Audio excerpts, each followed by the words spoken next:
పరకామణి చోరీ నిందితుడు రవికుమార్ వీడియో విడుదల చేశాడు. 2 ఏళ్ల క్రితం తాను పరకామణిలో చోరీ చేశానని ఒప్పుకున్నాడు. ప్రాయశ్చిత్తంగా తన ఆస్తిలో 90% స్వామివారికి రాసిచ్చానని రవికుమార్ అన్నాడు.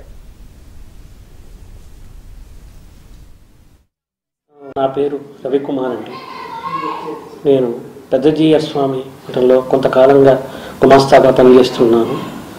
అలాగే కేబుల్ బిజినెస్ ఉంది, రియల్ ఎస్టేట్ వ్యాపారం కూడా చేసుకుంటూ ఉన్నాను. గత 2 సంవత్సరాల క్రితము ఏప్రిల్ 29వ తారీఖున 2023 ఆ రోజు పరకామణిలో ఒక తప్పు చేశాను. నేను ఆ తప్పుకు ప్రాయశ్చితంగా నేను మా కుటుంబము మహాపాపంగా భావించి నా ఆస్తిలో 90% స్వామివారికి ఇవ్వాలని అనుకున్నాము. అలాగే స్వామివారి పేరు రాసి ఇచ్చాము. కానీ దాన్ని కొంతమంది మరోలాగా భావించి దాన్ని ఇంకోలాగా మాట్లాడుతూ కొందరు ఒత్తిళ్లతో నేను చేశానని, కొందరికేవో నేను డబ్బులు ఇచ్చానని, ఆస్తి రూపంగా ఇచ్చానని ఏవేవో మాట్లాడుతున్నారు.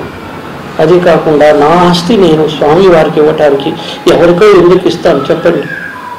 అది కాకుండా నన్ను కొంతమంది బ్లాక్మెయిల్ కూడా చేశారండి. ఆ బ్లాక్మెయిల్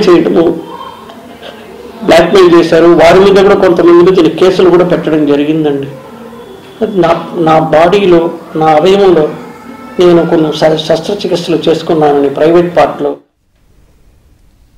మొత్తానికి పరకామణి కేసు నిందితుడు రవికుమార్ సెల్ఫీ వీడియో విడుదల చేసి తప్పు చేశానని ఒప్పుకున్నాడు. ప్రాయశ్చిత్తంగానే 90% ఆస్తి స్వామికి రాసిచ్చానని చెప్పారు. అయితే మనతో పాటు ఫోన్ లైన్ లో టీటీడీ బోర్డు సభ్యులు భానుప్రకాష్ రెడ్డి గారు ఉన్నారు. వారితో మాట్లాడదాం. భానుప్రకాష్ రెడ్డి గారు నమస్తే అండి. పరకామణి చోరీ కేసు నిందితుడు రవికుమార్ వీడియోపై మీ స్పందన ఏంటి? నమస్కారం అమ్మా. అసలు ఇన్ని రోజులు బయట రాని నిందితుడు నిన్న జగన్మోహన్ రెడ్డి మీడియా సమావేశం పెట్టి దొంగకి సర్టిఫికేట్ ఇచ్చి మంచివాడు మేము కాబట్టి 14 కోట్లు రాయించుకున్నామని చెప్పి చిన్న దొంగతనం కొత్త అసలు దొంగతనాల్లోనే కొత్త నిర్వచనం జగన్మోహన్ రెడ్డి చెప్పాడు. చిన్న దొంగతనం అని చెప్పి ఇచ్చిన కారణంగా ఆ భరోసాతోనే అంటే నన్ను కాపాడతాడు జగన్మోహన్ రెడ్డి అని భరోసాతోనే బయట వచ్చాడా రవికుమార్ అని చెప్పి నాకు అనుమానాలు ఉన్నాయి. ఇన్ని రోజులు ఏం చేశారు రవికుమార్? దేవుడి మీద అంత భక్తి అన్నావు, శ్రద్ధ అన్నావు, 90% నీ ఆస్తి రాయించినాను. ఇన్ని రోజులు ఎక్కడ పోయిందయ్యా? ఎందుకు రాలేదు? ప్రభుత్వం మారిన తర్వాత నీకేం భయం ఉంది? మేము అందరూ ఉన్నాం కదా నిన్ను కాపాడేదానికి. ఈ రోజు జగన్మోహన్ నాపై ఎలాంటి ఒత్తిళ్లు లేవు అని కూడా అంటున్నాడు అతను. అమ్మ పూర్తి ఒత్తిడితోనే ఇది వైసీపీ ఆడుతున్నటువంటి ఇంకో డ్రామా. నిన్న జగన్మోహన్ రెడ్డి గారు మీడియా సమావేశం తర్వాత గోవింద భక్తులందరూ ముఖం మీద ఉంచుతున్నారు. ముఖం అంటే ఇంక నేను ఆ మాట అనకూడదు. జగన్మోహన్ రెడ్డి గారు మాట్లాడిన తీరు పట్ల అసహించుకొని ఇంకా ఎక్కడ వీళ్ళకి భవిష్యత్తు రాజకీయంగా వీళ్ళు ఇంకా ఆంధ్రప్రదేశ్ లో ఏ వెంకటేశ్వర భక్తుడు కూడా వైసీపీకి ఓటేసే పరిస్థితి లేదమ్మా. ఏ హిందూ కూడా వైసీపీకి ఓటేసే పరిస్థితి లేదు. అంత అధ్వానంగా వెంకటేశ్వర హుండీని, ఆ పరకామణ్ణి, చిన్న దొంగతనము 72,000 కదా అని అట్లా మాట్లాడడం వల్ల కోట్లాది మంది శ్రీవారి భక్తుల మనోభావాలు దెబ్బతిన్నాయి. భవిష్యత్తులో ఇది ప్రమాదకరం అనే ఒక ఊహించి ఇలాంటి కొత్త డ్రామాకి ఇది రెండో పరకామణి 2 అని వచ్చి మీరు స్థానికంగా అదే చర్చ ఉందా అండి డ్రామా అని? ఎవరమ్మా? స్థానికంగా అక్కడ అలాంటి చర్చ జరుగుతోందా ఇదంతా డ్రామా అని? నాకు ఇప్పటికి దాదాపు ఒక 100 ఫోన్లు వచ్చాయమ్మా. 100 ఫోన్లు వచ్చాయి.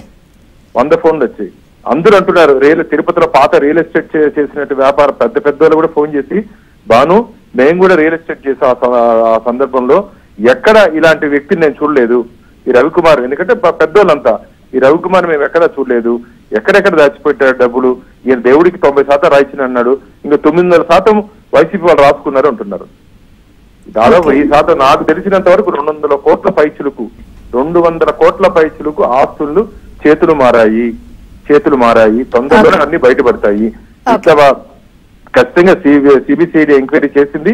ఇంకా అన్ని ఒక్కొక్క దాని ఏమంటారు పొట్టులో దాక్కున్న ఈ ఎలుకలన్నీ ఒక్కొక్కటి బయట వస్తాయమ్మా. ఇప్పుడు ఇది అసలు కథ ఇప్పుడు మొదలైంది. ఖచ్చితంగా ఎవరు పరకామణి నిందితుడు ఎవరు తప్పించుకునే అవకాశం లేదు. పరకామణిలో చోరీ చేసిన ప్రతి ఒక్క పైసా తిరిగి పరకామణిలో జమ అయ్యేంత వరకు నా పోరాటము, గోవింద భక్తుల పోరాటం కొనసాగుతూనే ఉంటుంది.